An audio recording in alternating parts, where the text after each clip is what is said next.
Welcome to Building Tomorrow, a show exploring the ways that tech, innovation, and entrepreneurship are creating a freer, wealthier, and more peaceful world. As always, I'm your host, Paul Matsko, and with me in the studio today are Aaron Powell, the director of libertarianism.org, and our special guest, Caleb Watney, a tech policy fellow at the R Street Institute. Welcome to the show, Caleb. Thanks for having me on, Paul. Oh, it's a pleasure. Now, today we have Caleb on to talk with us about artificial intelligence. You know, the tech that's behind the global overlord Skynet, responsible for sending Arnold Schwarzenegger back in time to serve as a meta joke on Californians and as a cautionary tale about 1980s pop culture. We actually will talk about AI researchers' concerns about hostile AIs in a bit. But first, let's start by talking about the ongoing implementation of less, shall we say, apocalypse-prone AI and the ways it's benefiting human society right now. So, Caleb, why don't you kick us off? What is AI? How does that differ or similar to other phrases that are commonly used in the field, like machine learning or algorithmic learning, algorithms? What is that? Yeah. So I think if you get, 10 AI researchers in a room and ask them what is the definition of AI, you're going to get 9 or 10 different answers. It is a famously sort of divisive question. Personally, I tend to take a pretty broad definition of it. I think it's helpful as a category for the really broad range of things that are automating aspects of human decision making. And so I think that would incorporate most forms of software. That's like a really low form of artificial intelligence, and go all the way up to really complicated, machine learning algorithms. And so some other terms like machine learning are then subsets of AI to get you further up. I think if you think of just intelligence as a way for an agent to apply a complex, or varied sorts of solutions to a problem they're trying to solve, the greater their ability to change the kinds of methods they use, the more intelligent the agent is. And so thinking of intelligence as this, scale rather than like a binary that you are artificially intelligent or you're not tends to be a more helpful framework for me, at least. What's machine learning? So machine learning is sort of the ability to train machines to kind of pick up patterns in the data themselves. So if you give it, like some search function as an algorithm and like a large supply of data, and it's starting to like learn from the data and recognize patterns itself and pull those out, that's kind of in a very broad sense what machine learning is all about. So it's like my spam filter. Yeah, your spam filter is a great example of machine learning, because you will frequently give it, hints and lessons, and that's part of how it learns, to get better at tagging things as spam or not. Is you're saying, hey, this is an example of spam, this is not an example of spam. It tries to put all those examples together, see what commonalities they have, what differentiates spam in your mind, and of course what other humans think. And that helps slowly update its priors about what it's going to categorize as spam or not. This is why, Aaron, you haven't lost a fortune to a Nigerian businessman since the mid-90s, your spam filter helping you out there. What it reminds me of, too, is I like that non-binary approach, right? It's like robots. Those who grew up in the 1950s or 60s, you said robot, they thought, something from 50s sci-fi television, like what's one with the alien? They land in like Central Park, and the alien comes out. The Day the Earth Stood Still. The Day the Earth Stood Still, right? Classic sci-fi. That's a robot, a fully autonomous, and usually anthropoid, metal man. Well, but robots are all around us, right? They build our cars. There's a gradation of robotics, yeah, and exactly. And the same thing being true for artificial intelligence is, I think, a useful starting point. So now you mentioned pattern recognition. The first thing that came to mind was that episode of Silicon Valley where it was hot dog or not a hot dog. Remember that? So pretty good at, and you can actually download an app, as I understand. Someone wrote a program, and you can actually make sure something's not a hot dog before you bite into it. Or I guess you want to make sure it is a hot dog. So pattern recognition, pretty good, though there is that conundrum. One of our columnists, Kate Sills, in a piece on smart contracts, noted that there's an issue with there's a meme going around about recognizing the difference between a dog and a muffin. And even some of our smartest algorithms can't pick up the difference. The pattern's just not dissimilar enough. They can't tell a Chihuahua from a bran muffin. So there's still they're doing better than we would have thought even just a couple years ago, but there's still an issue there. On this pattern recognition, so the value of recognizing a dog from a muffin is not because the AI can now do something that we can't. It's that it can do it at scale, right? It can find, so Google image search can find us pictures of dogs and know not to give us pictures of muffins and all of that. But it seems like, a lot of the more valuable uses of machine learning or of AIs becoming good at pattern recognition is to find stuff that we weren't able to find, to identify patterns that we couldn't identify by looking at lots of data, or to try to use AI to figure out what the potential causes of certain health ailments are. So we're using it for research as opposed to automation. How do you do that, though? Because as you said, like with the spam filter, the way my spam filter works is, and I used to have in the 90s, I had one called, God, I can't even remember, spam pop file, I think it was, that you installed on your own computer and routed your mail through it, and it just used a Bayesian filter, and so you just trained it just over time, and it got remarkably good, but that required me training it. So how do you get an AI to be good at something that, like, by definition we can't train it on?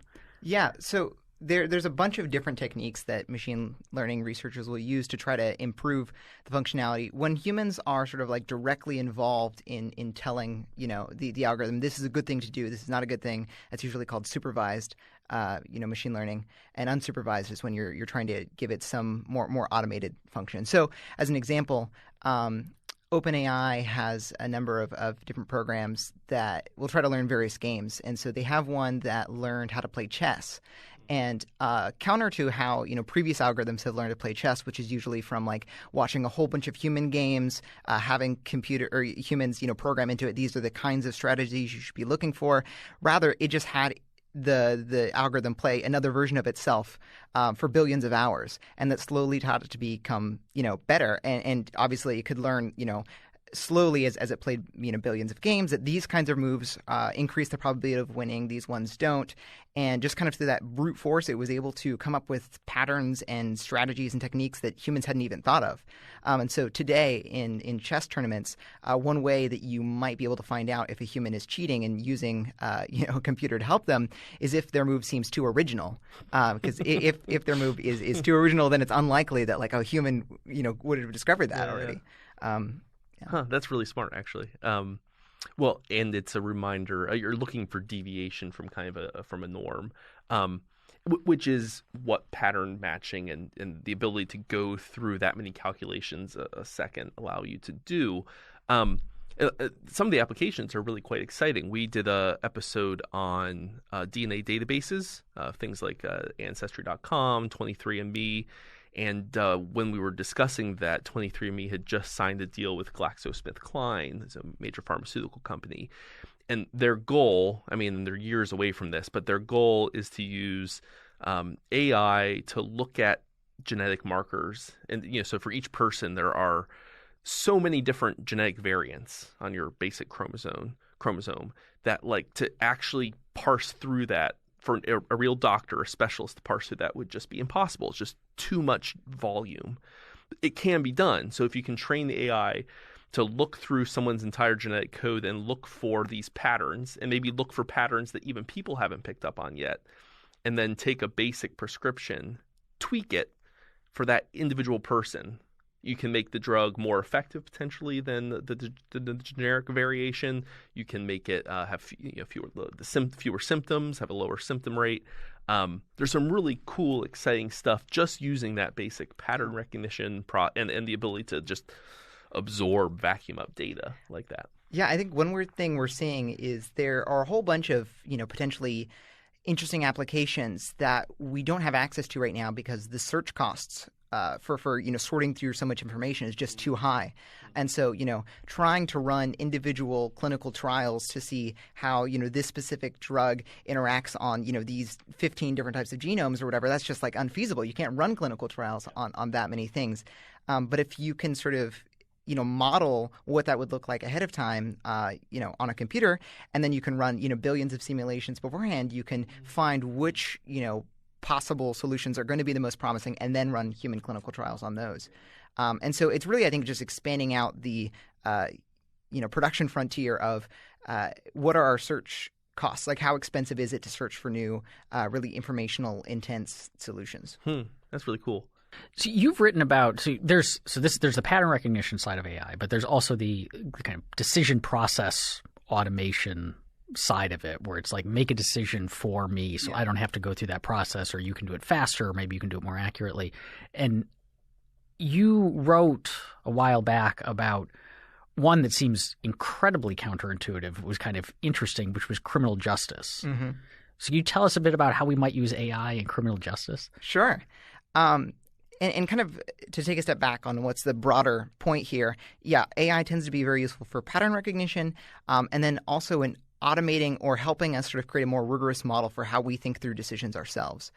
So the specific example in criminal justice is in pretrial detention decisions, where essentially a judge has to look at, but before the trial, they have to decide, is this defendant, going to have to post bail? Are they going to, just be released without bail? Are there going to be various levels of community surveillance? Or if we think that they're, a very big risk of either running away before their trial or committing another crime before their trial, we can keep them in pretrial detention. And that, as a portion of like how large the population is incarcerated, jail has been a large portion of that, especially in the growth in the last 20, 30 years.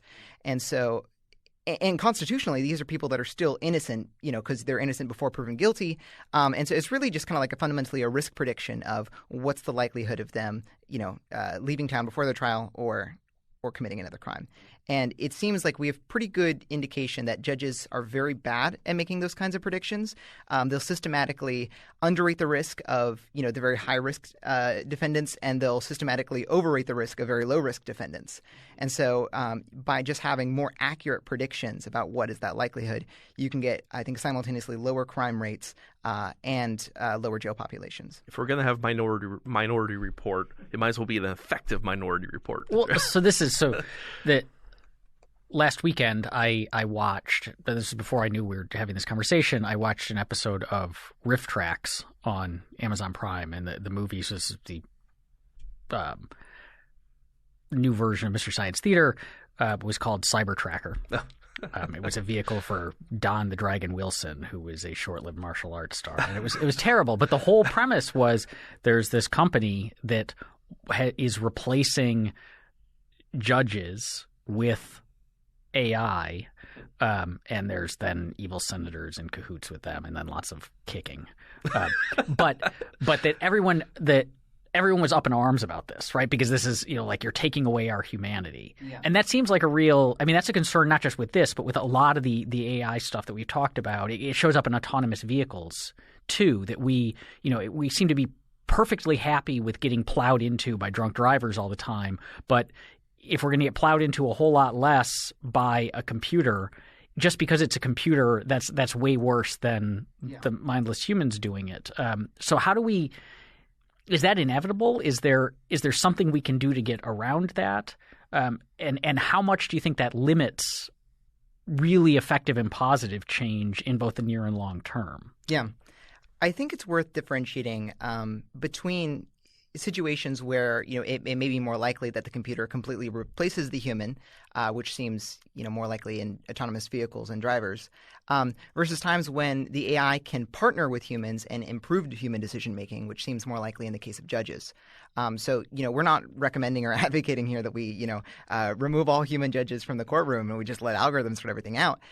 It's about trying to give them more accurate baselines of risk. And so judges are implicitly making these decisions already subconsciously. They're looking at the defendant, they're looking at their rap sheet, what they've been accused of, what's their background, have they skipped crime before, and they're implicitly making a risk calculation already. And so human decision-making, though, is incredibly volatile. We're subject to all sorts of biases. There's really good evidence that, judges, when their undergraduate football team loses that weekend, for that entire week, they're going to give harsher punishments or be more likely to incarcerate rather than let the defendant go. And in many ways, algorithms allow us to systematize human decision-making. It's the process of when you write down the process by which you're making a decision, it allows you to examine it externally, check it for bias in a way that you can't when it's all just happening in your head. And so again, there's lots of aspects of human decision making that you can't capture in that process. But insofar as that can be, in addition to the more subjective parts of the criminal justice reasoning, I think it can be a tool that can improve outcomes. Yeah, well, especially if you have a situation, there will be some people keep track of, particularly onerous and kind of infamous judges who will come up with inventive penalties, right? And you have to wear a sign, stand on the corner, and be like publicly shamed. And this is the judge that always shames people, or like the kind of idiosyncrasies of judges, which is impervious to inspection, like you mentioned, right? You can't look inside the judge's mind and figure out exactly why they're making decisions they're making. You can pick up on patterns, and some of those patterns are real disturbing. Football teams, but racial, gender prejudice, the subconscious bias will pop up frequently as well. That essentially a black and a white, defendant or whatever accused will receive different bail assessment risks despite having a very similar profile otherwise, right? And but that process you can't crack that. The human brain is a black box. Whereas an algorithm, it's designed by people. We come up with that algorithm, and at least in theory, and I know this gets into a question of like proprietary algorithms and all that, but in theory, that can be examined and it can be tweaked, it can be changed, it can be debated, it can be discussed in the public sphere. I wonder how much of a check that would be, though. So we just saw the President of the United States tweet out that he's mad at Google's algorithms for privileging content that is linked to by a lot of people over content that is not. So he doesn't Google doesn't publish its algorithms, but it's pretty easy to read up on the basics, the gist of how they work. Here's an AI, an algorithm that's surfacing news stories. We know how it works, and yet you've got a huge portion of the country up in arms because they don't know how it works and refuse to believe the people who have told you how it works. And so it's almost like we feel like we might have a tendency to read all those biases we think that the AI is going to help us out with. We just read back into the AI's behavior and then get mad at it. Yeah. Yeah, no, I think that's a serious problem. And that may be sort of a reason for some amount of humility about how fast some of this change is going to happen, because there is a cultural change that needs to happen where, I'm much more okay with the idea of not driving myself around and, having an autonomous vehicle driving me around because I've grown up on like Uber and Lyft, and it's really not that different. It's pretty condescending towards the people who drive you, the Uber and Lyft.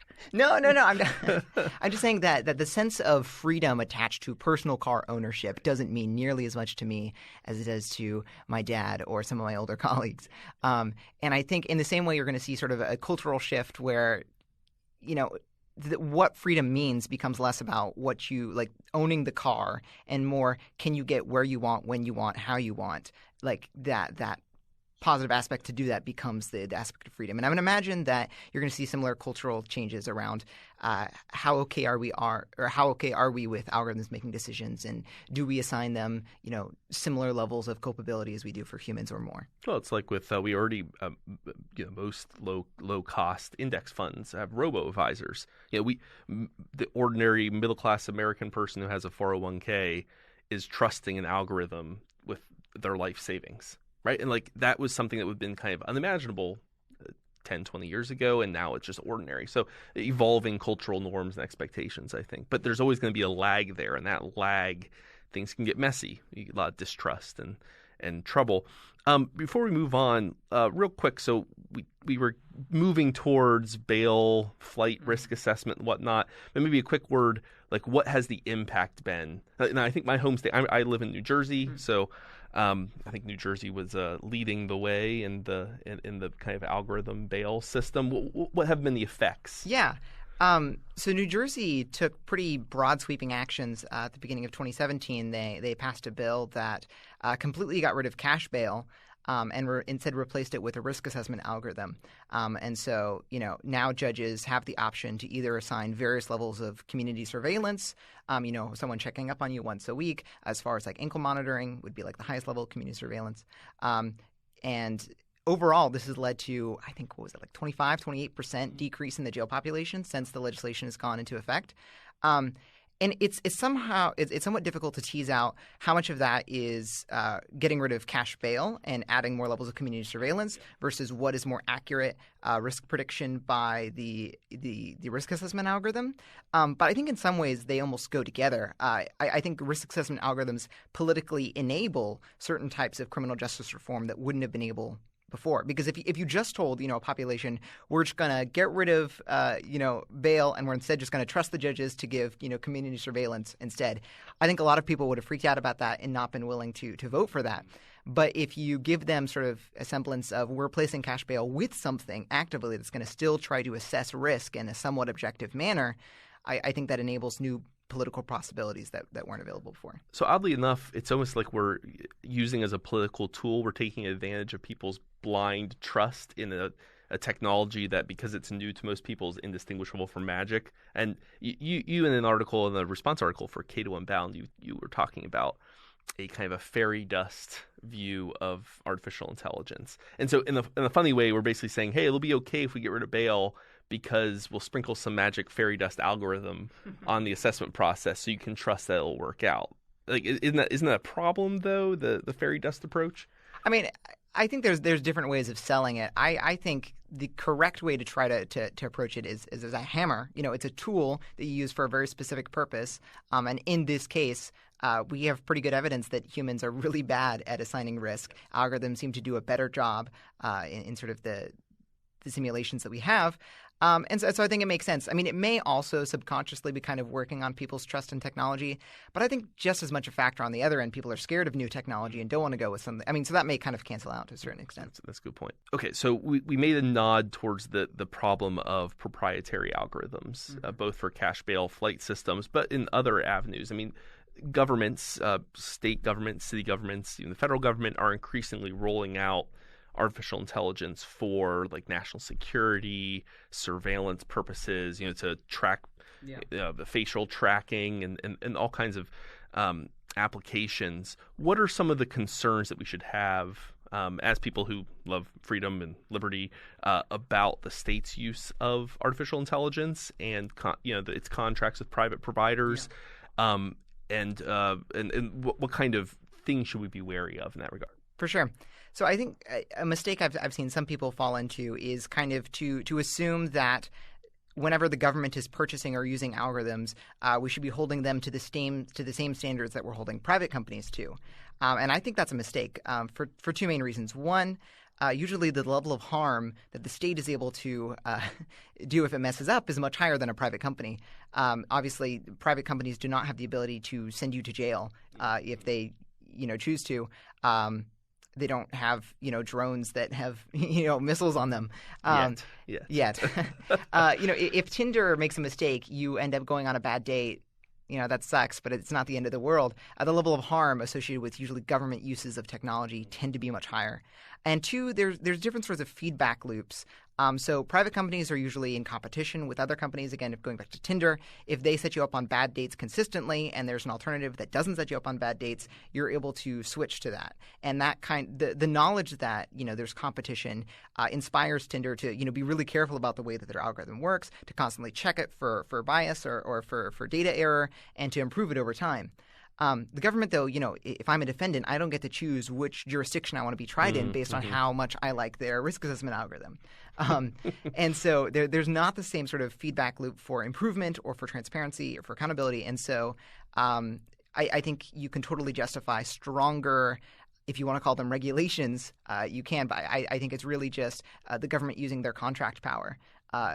They are having procurement contracts with these private companies, and in the same way that Google, if they're buying, from a third party vendor, they're allowed to put whatever stipulations they want in their contract to ensure that it meets their standards they have. I think the government should be very willing to use the incredible power they have in procurement contracts to make sure that they have full access to check on the data and make it accountable and to the public.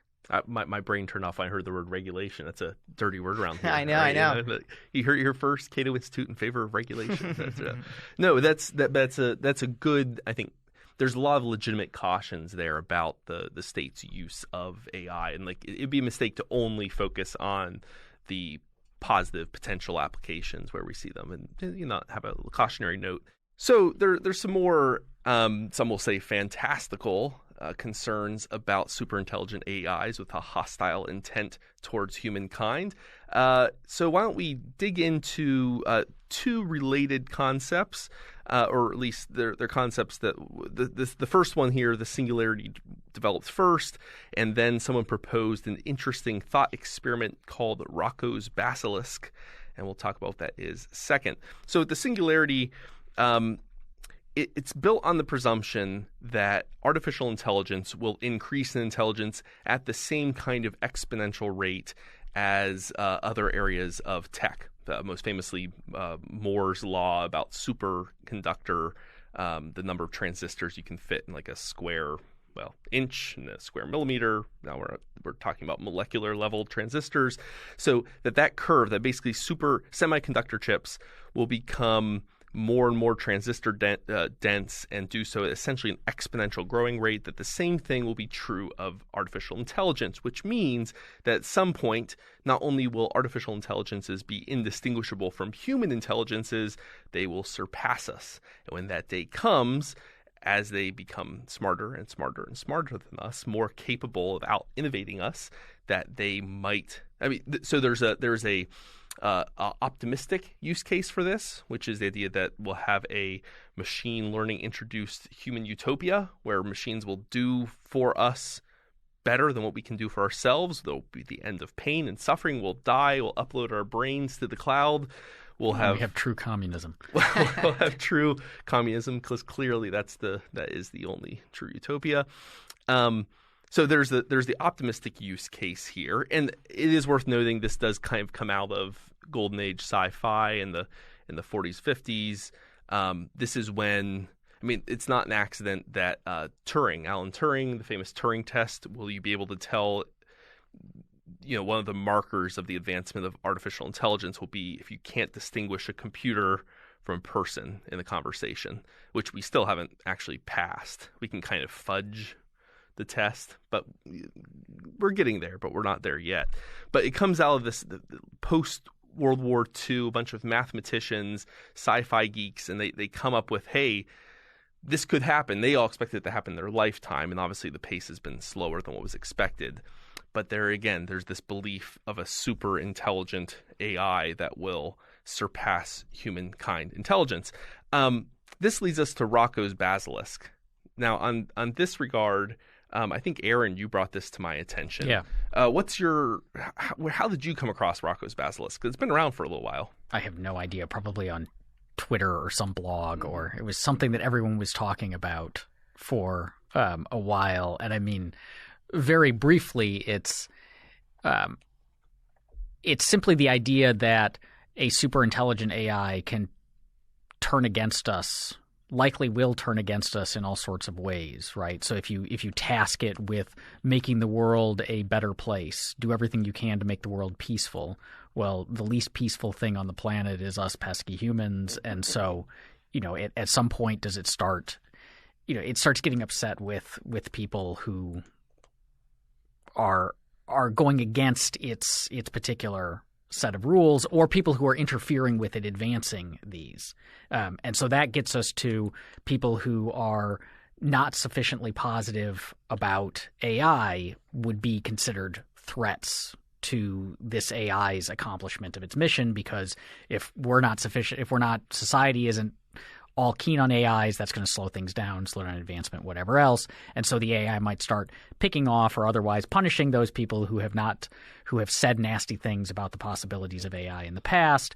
And because these AIs will then have access to all of the information, because if we're griping about AI, we're griping about AI on Twitter, and that's there forever. And so the AI will have access to that, and so then it will start going back and look, if you've been grouchy, Caleb, you've been saying nasty things about AI in the past, chances, it's better than an average chance you still harbor some of those ill feelings, and so we might as well pick you off. And so the kind of outcome of this thought experiment is we all better just say nothing nice about AI starting now.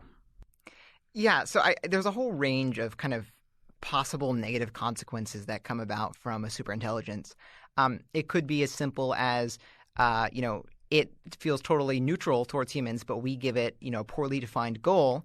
Like the famous experiment is, or the famous thought experiment is paperclip maximizer. If we just tell an AI to maximize the number of paperclips with no, specified end goal or any sort of conditions on that, eventually it will just, slowly consume all matter in the universe, including all of us, and turn us into paperclips. And that's like, one category of possible harms from superintelligence is poorly defined goal systems.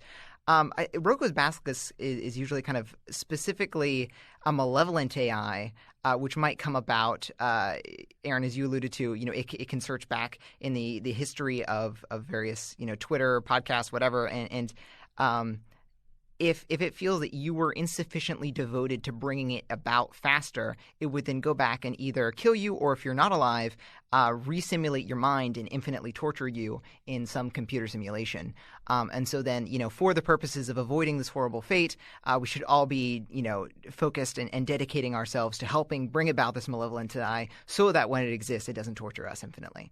I think there's a lot of potential problems with it, but it's kind of a fun and interesting thought experiment. I do often wonder with these conversations the effect of there's kind of a selection effect when it comes to people who do AI research. I mean, I'm not the first to observe that maybe the population of Silicon Valley is not representative of like humankind as a whole, that lacks diversity, and not just in like the literal ways, gender and race and religion and whatnot, but also in like there's a kind of person who gravitates towards this kind of research who's maybe not the most like doesn't have the densest social connectedness, right? They're college educated, they're mobile, they're moving, they're not rooted in place in family and tribe and neighborhood. And so my point in bringing this up is like part of me wonders if when we worry about AI futures, we're really looking in a mirror. And so essentially you have perhaps a community of folks who are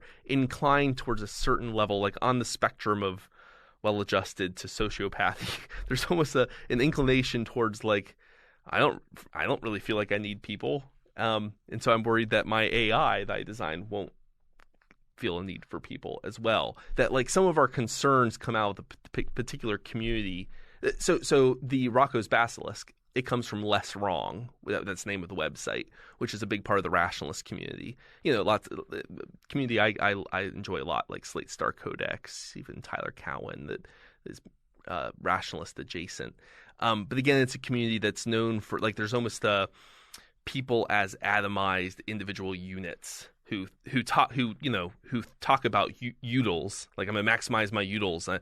What's the most efficient way I can ingest substances? So I'm gonna drink lots of Soylent. Or like, in other words, which is, I mean, to tie this into your thesis, is named after a product that is quite literally using other people to feed yourself. Yeah, yes, and someone that was supposed to be a bad thing in whatever 70s sci-fi movie that was featured in Soylent Green. Soylent Green, yeah. Yeah, okay. Based on the Harry Harrison novel, Make Room, Make Room. There we go. I knew you'd know your sci-fi references.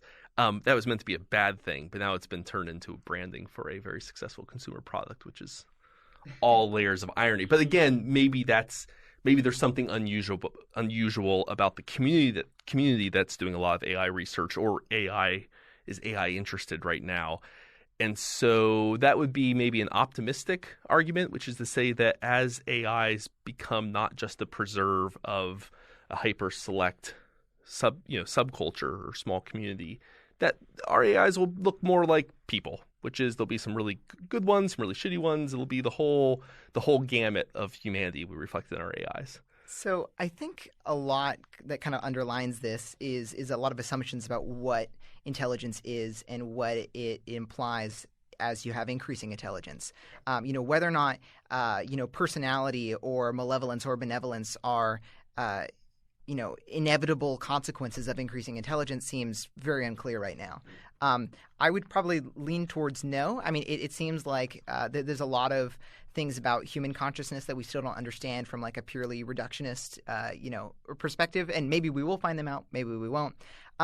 Getting back to your earlier question, though, about is there's something about these hypothetical philosophical thought experiments that come out of the community, I think there probably is. I think what it may be is generally as a community, they have a willingness to bite bullets, when they're thinking through about what are the logical consequences of axioms X, Y, and Z. And I think that's an admirable trait, but it gets you to a lot of really crazy, circumstances about, the entire universe being devoted to computonium, which is like the hypothetical, most efficient processing, unit per atom. And I mean, maybe I think it's worth considering some of those, at least as like very small possibility events. But it's also worth recognizing we have very poor track records in terms of actually being able to predict the future. It seems very likely that's going to continue, and so having kind of like a epistemic humility about what's the actual likelihood that any of these things, even if from our specific axioms they seem entirely rational, I think it's good to take a step back. Raises one question I have about AI and AI advancement, because a lot of baked-in assumption of this is that there's a super intelligence that comes out of this, and a lot of the AI that we interact with, like my kids talk to Alexa all the time, and Alexa is Alexa, and Alexa lives in little pods throughout our house and may live in your houses, but it's Alexa, right? But a lot of these AIs are. It's not monolithic. There might be the AI that drives my car, which only lives in that car, and there's a lot of the AI processing that goes on my phone only happens in my phone because Apple does that for privacy reasons largely. So how is it a mistake to think that AI in the future will be even a big super intelligence in the first place, or will it just always remain these kind of low level with, that's not trying to do everything? Like this may be super intelligent, but its super intelligence only enables it to drive a car. And so even if it wanted to destroy the world, the most it could do is maybe run someone over, if it could even think like that. But there is like highly, highly intelligence in very narrow domains. So I think the sort of the biggest question about what future do we end up in, is it a bunch of discrete AIs that are each industry specific, or is there kind of one amalgamation of an AI that controls everything? The largest assumption underlying that is about whether or not recursive self-improvement is possible and what's the speed of that. In a theoretical world where you can get an AI which can then improve itself, presumably it's able to improve itself at a rate that's faster than human engineers can improve it. And then as it gets better, it can presumably improve itself even faster, and it sort of, becomes this exponential curve where suddenly it, is light years ahead of the competition. In that sort of world, then hypothetically, the first AI that's able to reach recursive self-improvement kind of by definition becomes the most powerful, because unless there's, an AI that's literally a few seconds behind it, then, in a matter of hours, it's going to quickly outpace all other theoretical AIs, crush them out of existence, disable all of our cybersecurity protocols because it's just, infinitely smarter than us. And I think if you take that for granted, then a lot of those concerns about sort of the singularity and having one AI that sort of runs everything begin to make more sense.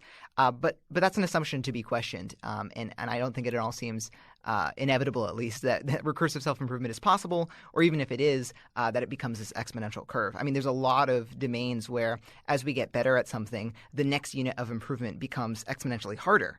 We're seeing that in Moore's Law. Moore's Law is slowing down because it's just getting, chemically near impossible to just fit more transistors on like a micrometer, and it seems totally plausible that would also be the case in terms of self-improvement for AI. Yeah, there's this underlying assumption that shows up in the literature about two kind of scenarios. A fast takeoff versus a slow takeoff, which is all kind of, do you see that recursive intelligence with like a hyper exponential upward curve that just so quickly outpaces anything else, or will they become smarter at more of an evolutionary pace in the same way that human beings did, albeit on a faster time scale? Because if you see a slow takeoff, you end up with Andrew Ng, who's a Google AI researcher. He said that if it's a slow takeoff, worrying about super intelligent hostile AIs is a bit like worrying about overpopulation on Mars. Like, how about we get to Mars first, and then we'll worry about the overpopulation problem? Mm-hmm. But if it's a fast takeoff, then, well, no, you should, because we're going to go from Mars to overpopulation in hours, minutes, seconds, who knows, right? And by then it's too late. So there is that kind of baseline assumption about AI growth. And I don't think any of us are expert enough in the field to kind of estimate a guess at what it is, but it's something for our listeners to keep in mind. I think that's all. We've covered the basic kind of overview of cool stuff going on in AI, some of the interesting speculation about the future of AI. So Caleb, thanks for coming on the show to talk about that. Do you have anything that you're working on right now that our listeners would be interested in knowing about? In my work at R Street, I'm working a lot on artificial intelligence policy. I'm working on a paper right now specifically on competition policy in AI and kind of how do we think about, is it just going to be Google and Amazon who are, running all the AI systems, or are there, levers that we can pull now to sort of increase at least the odds of healthy competition in the ecosystem?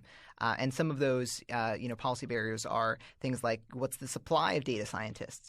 If there's only, 10,000 scientists coming out of top universities every year, it's a lot easier for Amazon and Google to, grab them all. And specifically the number that are in the United States. So there's an op-ed I recently wrote that you could link in the show notes if you wanted to, about sort of the importance of immigration in the AI debate and the fact that we have a ton of really smart AI researchers that are coming through United States universities. And then because we're so backlogged in high-skill visa programs, they're not able to stay here.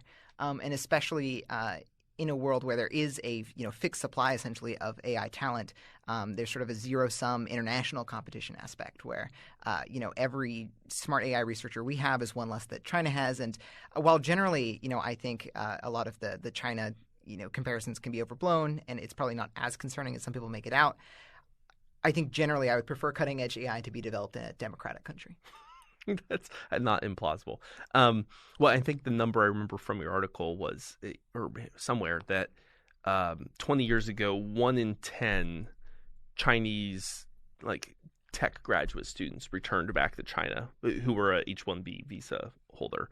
But that now that rate's gone down to 8 out of 10 go back to China. So we've seen that real switch where there's the kind of the brain drain influx is starting to shift back towards China. This ties in for our listeners to a previous episode a week or two ago about the transformation of China, the tech industry, and how it's transforming both rural and urban China, and the way in which they're actually attracting people who would have been engineers or executives at Yahoo and Google and Amazon who are now opting to leave just because they think the prospects for innovation are better in China now than in the U.S. So we're seeing, I think that ties back into that conversation that we had before. But until next week, be well. Building Tomorrow is produced by Tess Terrible. If you enjoy our show, please rate, review, and subscribe to us on iTunes or wherever you get your podcasts. To learn about Building Tomorrow or to discover other great podcasts, visit us on the web at libertarianism.org.